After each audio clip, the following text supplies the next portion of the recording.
From Gaza City to Syria, we'll get the latest from the front line with analysis from Lieutenant Colonel Jonathan Conricus, and we'll look at the countries who ought to be treating Israel better, and then a special New Year trick, hosting Israeli mentalist Lior Suchard. Keeping you up to date, I'm Michael Dixon, and from Stand With Us, this is Special Briefing.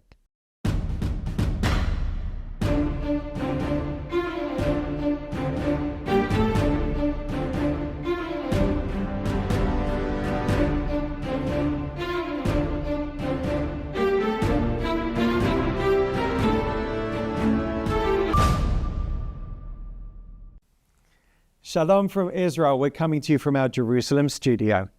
Nearly 2 years have passed since Hamas waged war on Israel, and what a 2 years it has been. Former IDF international spokesperson Lieutenant Colonel Jonathan Conricus will be here to discuss it all. And following that, we'll be joined in the studio by Israeli mentalist Lior Suchard with a special pre-Rosh Hashanah message, Stay With Us. But first, what does it mean to be an ally? Israel is treated by its allies in ways that no other nation on earth would ever tolerate. The world's only Jewish state, a democracy in the Middle East, a country that has stood shoulder to shoulder with the world, is singled out, condemned, and punished by the very allies who rely on her. Allies who depend on Israel's intelligence, on security cooperation, on the innovations that make their people safer and healthier, suddenly decide that Israel must be isolated, criticized, or sanctioned. This is done under the guise of fairness or justice, but let's be honest, it isn't fairness, it's prejudice dressed up as principle. Because when missiles are raining down on Israeli civilians, when terrorists are hiding behind their own communities, when Israel is forced to make impossible choices, that's the moment when true allies should stand firm. Instead, too often, they choose to distance themselves, to issue one-sided rebukes, or to take punitive steps that embolden those who thrive on violence. And what happens when allies betray Israel? They don't just hurt Israel, they hurt themselves. They weaken the deterrence that protects all of us from terrorism and extremism. They embolden regimes and movements that despise the freedoms that we share. They undermine the credibility of their own values, because selective morality isn't morality at all. It's hypocrisy. And here's the irony. Within these very countries, ordinary citizens are beginning to see through the double standards. They're growing tired of the endless Free Palestine chants, the marches that clog up their streets week after week, often laced with anti-Semitism, extremism, and calls for violence. They recognize that the noise does not bring peace, that it does not represent their values, that it sows division in their own societies. History teaches us something very clear. Every time Israel has been pressured, sanctioned, or condemned unfairly, the extremists have celebrated. They see it as a green light. And time and again, the very countries that sought to score moral points at Israel's expense found themselves facing the same threats that Israel warned about: terrorism on their streets, radicalization on their cities, and instability on their borders. And that's why this behavior is not only wrong, but self-destructive. A weakened Israel does not mean a stronger world. It means instability spreads. It means that enemies of freedom gain ground, and those who claim to champion human rights end up emboldening those who trample them the most. To support Israel is to support resilience, freedom, and the belief that democracies under fire deserve solidarity, not suspicion. When allies forget that, they turn their backs on Israel. They're really turning their backs on themselves. And history will not be kind to those who choose short-term political convenience over long-term security and moral clarity. And let me be clear, a world that abandons Israel is a world that abandons its own future. And that is a mistake that free nations cannot afford to make. Now, to break down the Spanish government's hostility towards Israel and the Jewish people is our own Noah Shuvatinsky. Noah, over to you. So today we're going to break down the Spanish government's anti-Semitism. One of the notable headlines was the Vuelta cycling race that was disrupted as a result of the participation of Israeli cyclists. Now, the fact that this is something that's in the headlines doesn't mean it's the first time we're seeing a rise of anti-Semitism in Spain. We're going to explore the history and the pattern of what leads to the current situation today. Throughout history, the sad fact of the matter is there's been a history of anti-Semitism against the Jewish diaspora in Spain and the Iberian Peninsula at large. Notably, You have the Spanish Inquisition at the latter half of the 15th century, culminating with the 1492 Alhambra Decree, in which the Jewish diaspora in Spain and Portugal was forced to either convert, flee for their lives, or face execution. Now, over the years, anti-Semitism has continued to manifest itself within Spanish society, especially in the government levels, politically, racially, and religiously. Entering the modern era, we have to look at around 1947, when we get the partition plan at the UN that was voted on to support the establishment of a Jewish state and what was at the time the British Mandate of Palestine. Now, Spain actually did not vote because they weren't a member of the UN, specifically because it had a right-wing, ultranationalist government that had aligned itself with the Nazis and other Axis powers. As a result, in 1949, Israel refused to vote for Spain's admission and removal of sanctions because that nationalist government that had supported the Nazis was still in power. In response, the Spanish government delayed recognizing a state of Israel and continued to institute harsh anti-Semitic and anti-Israeli policies all the way up until 1986, when it was the last European nation state to recognize the Israeli state. So how does this manifest when it comes to the modern era? As you can see, there's been a history of anti-Semitism throughout decades, throughout generations. In the current era, it manifests itself as diplomatic pressure to try and isolate the Jewish state, even if it's built on lies. It manifests as cultural pressure, where you have Spain saying they're going to remove themselves and refuse to participate in the Eurovision Song Contest if Israel is not excluded, simply for the fact that there are Jewish people representing their story in the cultural realm. And finally, we get the openly genocidal claims of Pedro Sanchez, the Prime Minister of Spain, stating he wished he has a nuclear weapon because in that case he would potentially be able to threaten or use it against the world's only Jewish state. It's a very troubling situation right now. It's reaching heights, and it's important to remember this isn't part of some reactionary response to Israeli actions. It's following a sad pattern of anti-Semitism, in this case manifesting as political anti-Zionism against the Jewish people. Back to you, Michael. Absolutely. Thank you very much, Noah. And it's as a result of the Spanish government's current and consistent hostility towards Israel and the Jewish people that Stand With Us has actually decided to cancel its 2026 mission to Spain. Stand With Us will not visit Spain under these circumstances. And we strongly urge others to cancel all travel to Spain until its leaders abandon this dangerous course and demonstrate genuine respect for the Jewish state, its security, and its right to defend its citizens. Well, let's turn to the military front line now as we approach 2 full years since the beginning of the October 7th war. Joining me now is our friend, a military expert. He's the former international spokesperson of the IDF and a senior fellow at the Foundation for Defense of Democracies, Lieutenant Colonel Jonathan Conricus. Lieutenant Colonel Jonathan Conricus, thank you very much for joining us. Thank you for having me. Good to have you with us. And I look back, our first show that we did, our first briefing was on October the 8th. We've now reached past the 700 days mark. We're about to reach the 2-year mark. What are your thoughts on everything that's transpired since then? My initial thought is that I'm saddened that it's taken us so long. On one hand, I am very happy with many of the military achievements, and there's a long list of military achievements that our security forces have been able to achieve for the State of Israel. Perhaps most importantly is that our biggest and most lethal enemy, Hezbollah in the north, today faces strategic, I would almost say existential threats in the face of Lebanese legislation to actually disarm that foreign terrorist organization, which is what Hezbollah is in Lebanon, from its weapons. And that's the first time in Lebanese history. If that happens with American support and advice behind the scenes, that will be a regional game changer. And if that is the only positive result of October 7, that's a major significant improvement for Israel. I am happy with the situation in Syria, and I think there's slight room for optimism and perhaps something of a pragmatic situation to emerge from it.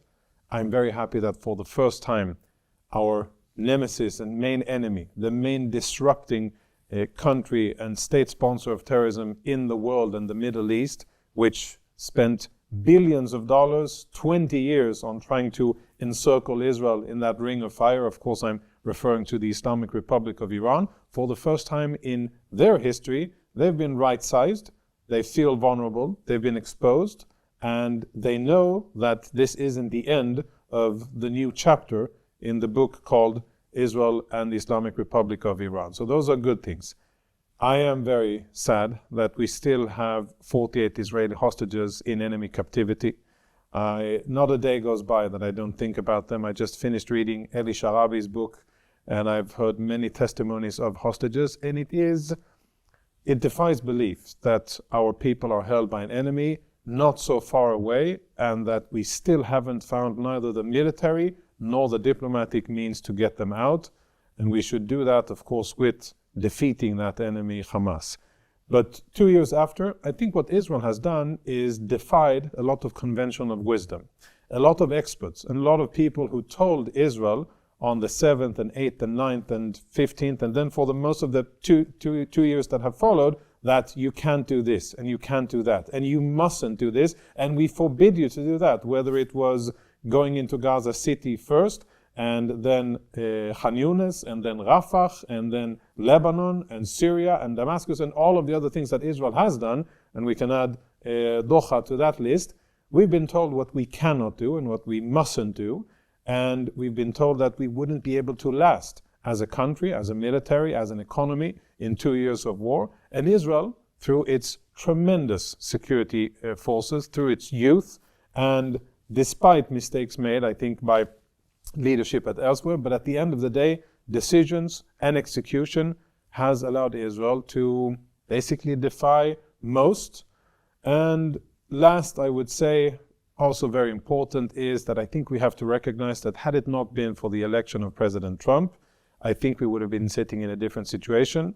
I think international pressure, that tremendous tsunami of boycotts and defamations and attacks against Israel at the very existence, the very basic existence of Israel, I think that they would have been much more effective and painful for Israel had it not been for the fact that President Trump was elected and he and his administration have been driving a very, very clear policy of standing with Israel and allowing Israel to fight in order to defend itself. And that's tremendously important. We mustn't underestimate the importance of it. And of course, we remember the enormity, the awfulness of October the 7th. But looking ahead 2 years, would you then conclude that Israel is in a safer place now? I think militarily speaking, yes, we are in a safer place. My concern is mostly where we are diplomatically and our international standing. I think that is where Israel absolutely, urgently needs to shift in terms of budgets, priorities, attention of our senior elected officials and the bureaucracy of the military, the defense, the Ministry of Foreign Affairs.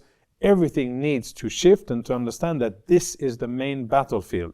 It's a battlefield where many times we are absentees. We are not really fighting the state of Israel. There are organizations like StandWithUs who speak on behalf of the Jewish people, but that isn't something that can replace diplomacy and really the priorities of a country, of a nation state. And that needs to change, and it needs to have changed decades ago, but very urgently now. And I think that is where we will see the battlefield migrate to. I think Israelis, whether it's civilians, companies, institutions, universities, everything, we all feel how many parts of the Western world are encroaching and trying to tighten the noose, economic, social, cultural, around the neck of Israelis. And that is what the state of Israel needs to fight, needs to do it with the same level of creativity and finesse and daring as Mossad did in Iran and as the IDF operated in Lebanon, and with the same level of consistency and stamina that we are fighting Hamas in Gaza.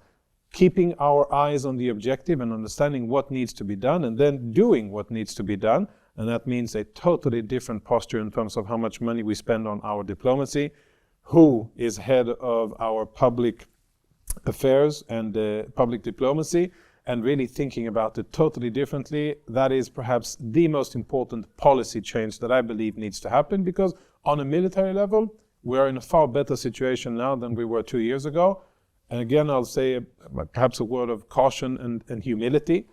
On October 7, as horrible as it was, we did in fact get lucky.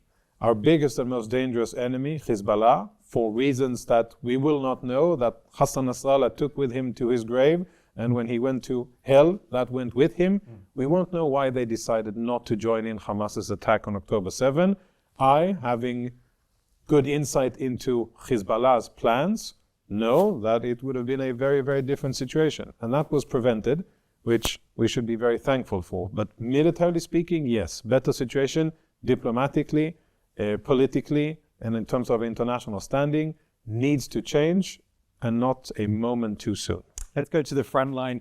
Tell us what's happening right now in Gaza City. Right, so we have 4 IDF division combat teams. Now, numbers-wise, because maybe people don't, okay, what's a division combat team? So essentially that's around 10,000 soldiers, everybody included, combatants, non-combatants, but that's roughly it. So we have 3 division combat teams operating in and around Gaza City, and we have 1 division combat team holding the ground and doing offensive operations in the southern part of the Gaza City, Khan Yunis, and to a certain extent Rafah. So total of 4 operating now.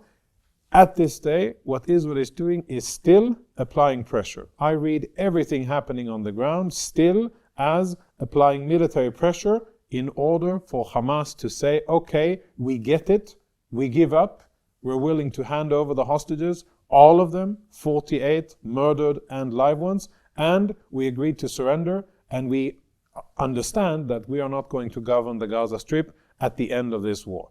That's what Israel is looking for, and Israel is applying squeezing, to put it plainly, squeezing and applying military force from the air on the ground, trying to get civilians out of Gaza City, and that has 2 purposes. One is to keep them relatively safe, so that they won't be used by Hamas as human shields on the ground, which Hamas unfortunately has done exceedingly well throughout this war. And the second is to apply pressure on Hamas, because discomfort for the civilian population means pressure on Hamas. It keeps them safe, the civilian population, in the Moassi humanitarian area, but it also signals to the Hamas leadership that, well, these people, Palestinians, are paying the price of Hamas's refusal to end the war. And where I think, sadly, we're coming up short is that the messaging and the framing of this is the world doesn't get that this is what it's about, that if Hamas handed over the hostages, agreed to the American proposal, President Trump's and the Witkoff team proposed this, to end the war, hand over the hostages and surrender, the war ends quickly, like instantly. Within a matter of a few days, the war's over, and we and others can start to avail ourselves of, okay, how do we change the trajectory of the Gaza Strip, and how do we now get it rebuilt? Education, mosques, and many other things that really fundamentally need to change, but sadly, that isn't where most of the world is. There's significant combat, obviously, and sadly, because Israel, out of a concern of not hitting non-combatant civilians, so Israel has telegraphed its intentions ahead of time and basically told the enemy, this is where we're going to be coming, and even indicated where we're going to be coming from, along the coastal route and then from the southeast, and everybody... No element of surprise. No, so we don't have that. An element of surprise is very, very important, and the lay of the land, what Hamas has been able to do is to prepare themselves extremely well, above and below ground, with lots of IEDs, defensive fortifications. They know we're coming, and now we're coming. So what we're seeing is slow advance of Israeli forces with massive air support and artillery support. I think that Israel, the IDF, is now implementing lessons that should have been implemented long ago, which is get civilians out and then first use fire, then have Israeli soldiers on the ground, armored and infantry and engineers advance, and minimize to the greatest extent possible the chances of Israeli soldiers getting wounded. Now, where does it get really complicated? The IDF, the Shabak, they understand that a core moral obligation is to do everything possible to get the hostages out, including, of course, putting soldiers at risk in order to find intel, or perhaps to try to extract them physically. That is going to be very dangerous for everybody involved, but I think that the IDF will try to do that as safely as possible. I think it's an almost impossible tactical situation, because we know from testimonies of hostages how Hamas terrorists keep our hostages in dungeons with terrorists that have one job in case of any threat, and that is to execute hostages if Israel tries to breach in. So hopefully Israel will be able to be creative and use different methods in order to achieve that very important objective. I think we have an excellent chief of staff, we have excellent commanders, we have a strong, very hard military that understands that this is a battle where stamina is key and that keeping our eyes on the objective is very important. In 1948, when things got tough in the War of Independence, and when some parts of the IDF came close to breaking, I remember a book written by a former Israeli commander who said, well, when it rains on everybody. When it's tough, it gets tough for everybody. It's tough for Hamas, it's tough for Israel. Now we will see who is tougher and who has most belief in their cause and what they need to do. And I believe that is Israel. And I believe that we are very, very justified in doing so. And I also believe that if we don't, we will regret it for a long, long time. Let's move to that dramatic attack on Doha, Qatar, that pinpoint attack on the Hamas leaders meeting there. What can you tell us about that? Well, looks like we didn't meet our own goals. And sadly, we didn't get the terrorists that we wanted to, which is regrettable. I think the diplomatic and strategic situation would have been different, and the fallout of the strike would have been different had we had a beautiful display of 7 or 8 Hamas coffins with all of the arch-terrorists eliminated. Sadly, that wasn't achieved, and I think there's lots of lessons to be identified and implemented specifically for politicians when ordering such a strike, because if you order such a strike in a sovereign country and you limit the use of force, or you limit the munitions that you use in order to minimize fallout and collateral damage, but you don't get the job done, then it's worth considering whether or not it's worth doing it to begin with. But there's a lot of other things to learn. I think the positives are that terrorists and the state sponsors of terrorism have now understood that they're on notice. And I think that's very important. It's important about Egypt, it's important about Turkey, it's very important about Qatar. I very much enjoyed seeing the charade of lies and communications from the Qataris, spoken in American media and elsewhere, about who knew, who authorized, and how this happened. And let's be abundantly clear, this will be a bit hurtful for the Qataris, but They're big fans of this show. Yeah, I'm sure they are. I'm sure they watch and like everything that StandWithUs does. I think it's technically impossible for Israel, the IDF, Israeli Air Force, to conduct any meaningful activity anywhere near Qatari airspace without not only American knowledge, prior knowledge of it, but approval and coordination. Now that's reality. And then we could spin lots of things around it, and we can have statements by politicians and many other things. That's the tachlis reality. Now you can take that tachlis reality, and if you're a Qatari, you would be wise and say, okay, I've just gotten a very blunt message here from the American president that your credit line has a certain stop to it, and you got very close to getting to the stop of that credit line. You kind of maxed out. And I think that's a very important, perhaps the only positive diplomatic issue here is that the Qataris have been perhaps handed and forced to eat a good slice of humble pie. I think it's also important to see that there was a lot of talk, Muslim and Arab talk, in the convention the summit that they organized the week after, but I'm happy to see that there was a lot of talk with very little substance. And I wouldn't want to see an Arab NATO. I doubt its ability to come into to reality, but I wouldn't like to see one, and I think it would be very, very problematic from an international point of view if Egypt were to head such a hostile alliance against Israel. After all, it's a country that allegedly, or is still signatory to 1979 peace treaty with Israel. On the ground, they're behaving anything unlike it. Almost everything that Egypt does is very much not what you would expect from a country that has a peace treaty with another. Is that from the fear that Gazans are going to enter Egypt? They have, from the outset, been adamant that no Gazans should get into their country. They've held that border down there at the south of Gaza. Is that where it's coming from? I think it's coming from the basic Egyptian desire and strategy to keep Israel busy with the Palestinians and to have Israel tied down in an almost endless war. I think Gazan blood is on Egyptian hands. The Egyptians, the Arab Republic of Egypt, should have opened the doors, opened the gate at Rafah and allowed people out. That would have shortened the war significantly. It would have saved tens of thousands of non-combatants, and it would have prevented a lot of the destruction and a lot of the suffering that Palestinians are enduring. They haven't done so because their strategic interest, I believe, is to keep this conflict ongoing. From their point of view, it's great. They get a seat at the international table of the big boys. They get recognition. They get attention from the US. They are, again, important for the world. They had very big issues of importance before that, but now they have a seat at the table at our expense. And what it does, it also, at the bigger picture, it keeps Israel busy constantly with the Palestinian conflict. And from an Arab perspective, and I know that people will dispute this, but I believe that from an Arab perspective, Palestinians are very little more than a tool against Israel.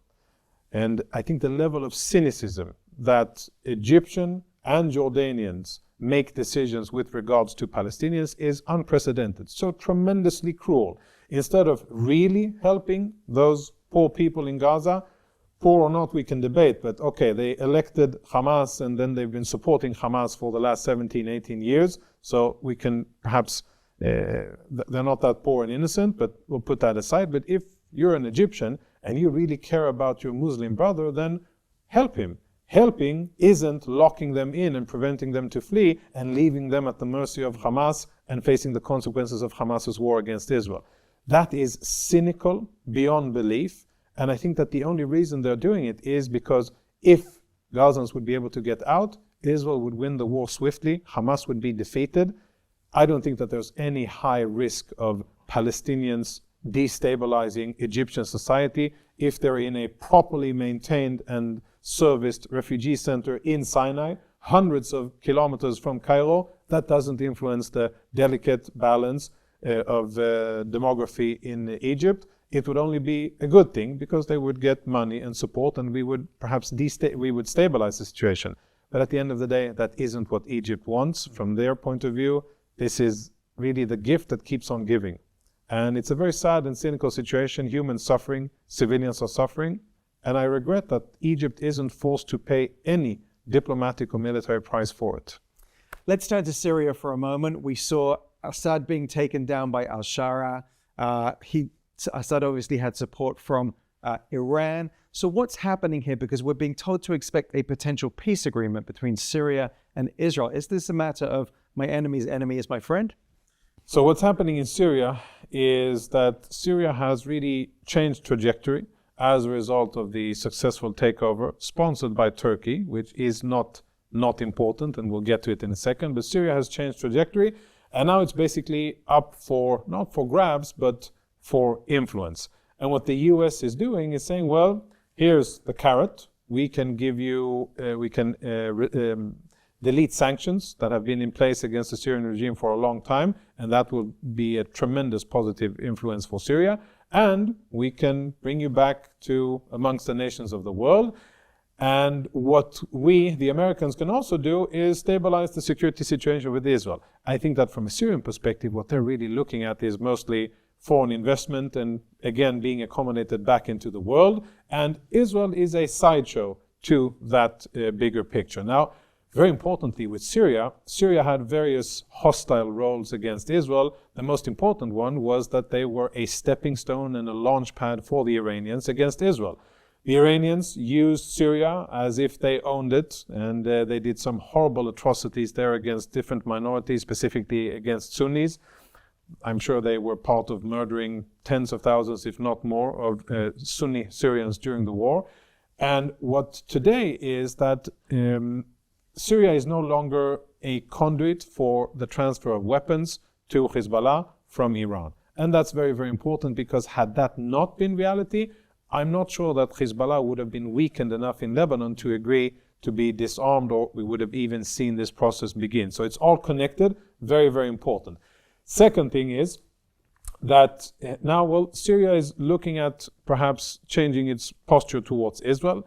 I don't think that the word peace is anywhere in the text, but it's more of a security agreement where Israel will withdraw from certain parts of the buffer zone that Israel extended into Syrian territory out of a defensive need to make sure that there's lots of kilometers between where jihadis are and where Israeli civilians are, and lots of IDF in between, which I think was a very wise decision made by the cabinet and executed by the IDF.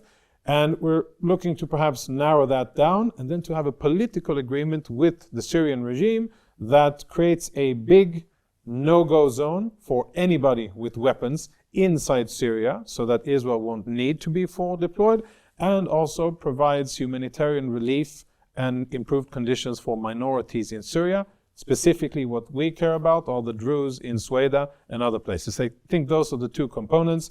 Discussions are ongoing. It looks as if Israel will try to use this as somehow to compete with the very negative news cycle that we're going to be suffering from, with all these recognitions of a so-called Palestinian state by foolish Western countries that are really aiding and abetting Hamas. What Israel will try to do is to have part of the news cycle, and it will be very interesting to see which network goes which way. My guess is that recognition of this fictitious state will take more, and something tangible between two foreign enemies will get less attention, even though it's positive. But it's positive for Israel, so we shouldn't expect it to get a lot of views. But I think Israel will try to time this with within the 2 coming weeks, maybe next week, so that there will be positive traction. A word of caution, of course, we are talking about jihadists in suit. We are talking about people who grew up and their entire adult lives have been dreaming about jihad, have been exercising jihad. Jihad meaning not the religious internal, jihad has 2 parts. One is religious and internal, like self-improvement, and the second is armed struggle against anybody who doesn't see the world like you do. So they have been jihadists all their life. Al-Shara fought against the Americans in Iraq. And up until a few months ago, he had a $10 million price on his head for being a very important leader of an important terrorist organization. So everything, of course, is up for sale and dynamic, but we have to remember that these are the people that we're dealing with. Be extremely cautious and vigilant, and I think continue to signal, and this is perhaps the most important thing, continue to signal as we are signaling in Lebanon, to a certain extent in Gaza, but in Syria and Iran, in Yemen and elsewhere, that we have changed.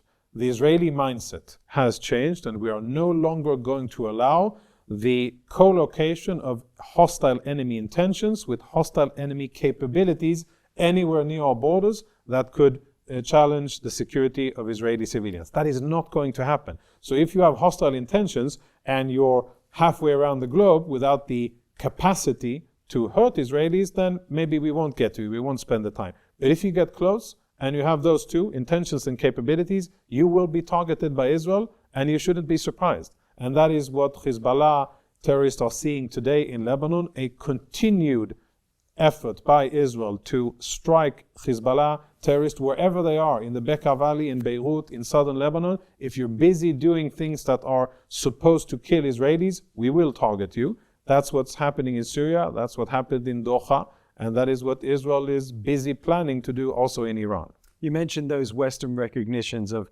a supposed Palestinian state. I saw a survey that came out saying 9 out of 10 Brits, for instance, are against that recognition. Even Labour voters. Even Labour voters, and UK pledging to do it in any case, and many other countries as well. What are the repercussions? What kind of message does this send? I think what it does, it might as well murder Israeli hostages. I think it makes it very difficult for Israel to, through a negotiation, get hostages out, because Hamas is emboldened by it. It gets great diplomatic support because what it says in plain language is Hamas is winning.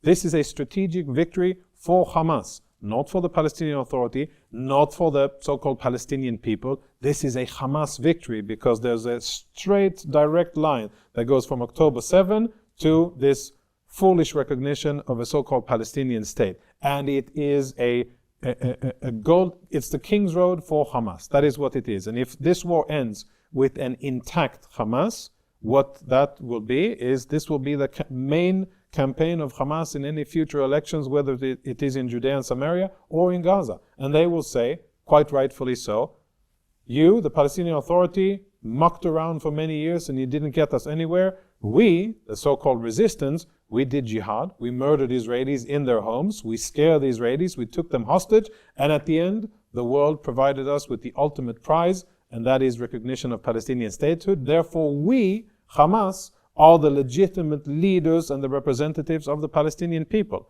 And anybody who thinks, whether he's in the Elysee or at Downing 10, that this will strengthen the so-called moderates of Palestinian society doesn't have a clue and doesn't understand the very basic fundamentals of Arab and Middle Eastern behavior. This will embolden Hamas or whatever abomination will come after Hamas. This is the stuff that organizations like ISIS and Hamas and Al-Qaeda, this is what they need, this is what they want, and this is handing them that victory.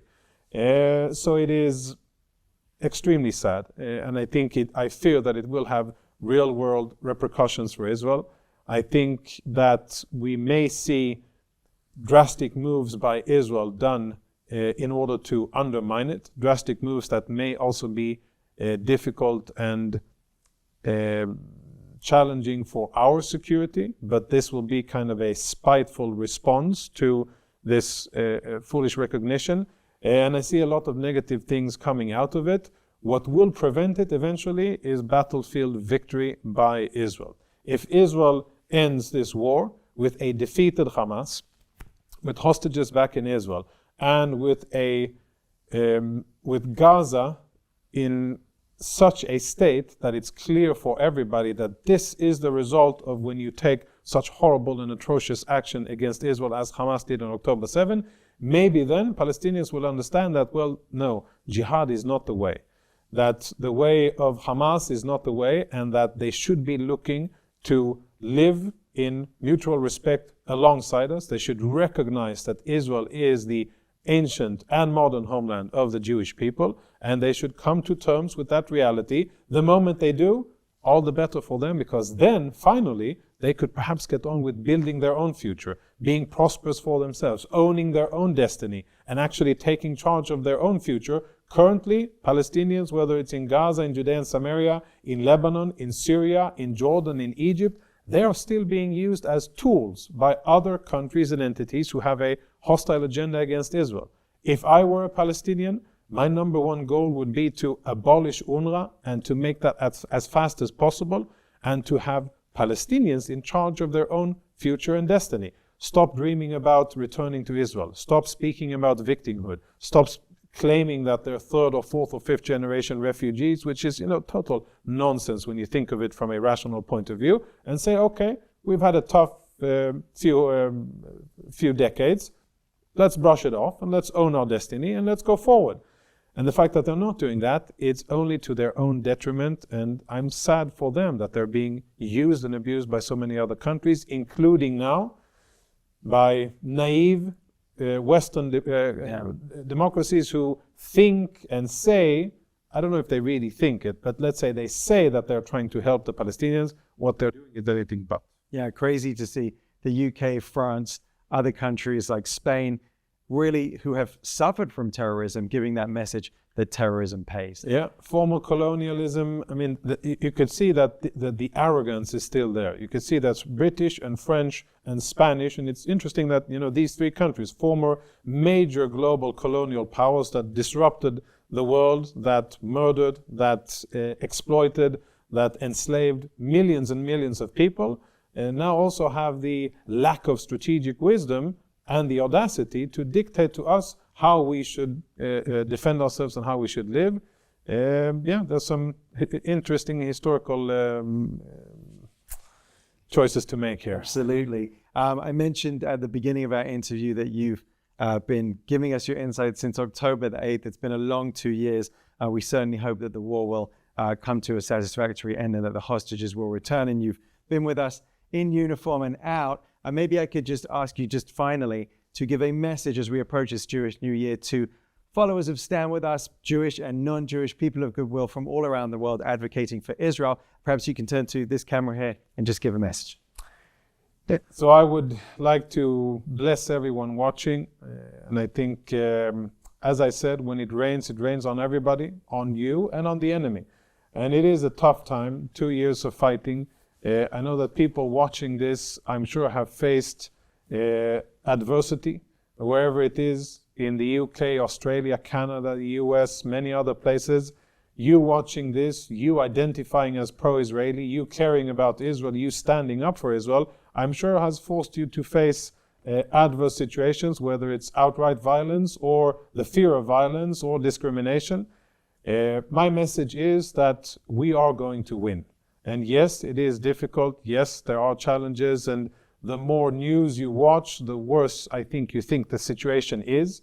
I would assure you that reality on the ground is far worse for our enemies than it appears in Israeli and international media. And I think that's a good thing. I would recommend you to minimize the consumption of media. I work in media, so I have to consume a lot, but you don't. And I would advise you to consume things that are truthful and not laced with lots of politic and spin, because it isn't useful for anybody. And at the end of the day, focus on the fundamentals. We live in our ancestral homeland. We're busy defending it. We are right in defending it. And we are going to defeat the enemies that attacked us, that took our people hostage, that want to kill all of the Jews and don't recognize our right to be here. And we will do so in a humane way that is in accordance with our values as a Jewish democracy that also respects international law. And we will do it while also constantly trying to find better ways to solve conflict that isn't just the use of force. Reaching out to people that are willing to say, okay, you know what? We accept the fact that you're here and we're going to live peacefully alongside you, respecting your borders and hoping that you will respect others. If our neighbors do that, then I think what they will find is progress, prosperity, stability, and justice for them and for us. If not, they'll meet a resolute enemy that will fight until the fighting's done, even if that will take a long time. But I hope that our enemies will be wiser, and I hope that the nations of the world will recognize that.